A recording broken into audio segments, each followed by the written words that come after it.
আমি সাব্বির ভাইরে ভালোবাসি। তোমরা যে ছেলে আমাকে পছন্দ করছো ওই পোলারাই বিয়ে করবো না। আমি বিয়ে করলে সাব্বির ভাইরেই করবো। তোরে আজকে আমি মাইরেই ফালামু। আপা ঠিক করতে তোর কি মনে হয় সাব্বির তোরে ভালোবাসে? তুই সাব্বিরে ভালোবাসস? আরে বোকা, সাব্বির একটা বাট বুঝছে যে আমাদের সহায় সম্পত্তি আছে, তোরা তোর উপর তাস বানায় তোর সাথে একটা গেম খেলতেছে, সবকিছু সর্বনাশ করে ও চলে যাবে। ডাক ধরে সাব্বির, তুমি কি জেরিনরে ভালোবাসো?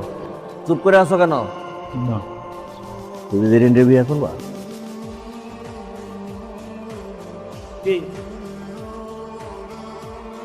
অতীত জানাটা জরুরি। তোর মায়ের বিয়েই হইতো না, আমার বোনে তার অলংকার বিক্রি করে তোর মায়ের বিয়া দিছে। সেই ঘর থেকে হইছস তুই। তোর বাপায় যখন মরে যায় আমার বইনি তোর পাইলে লাইলে বড় করছে, দিছে খাইতে দিছে। সেই বোনের কলিজায় কামড় দিতেছস। যদি তোর জন্মের ঠিক থাকে তাহলে আর কোনোদিন আমার ভাগ্যের দিকে চোখ দিবি না।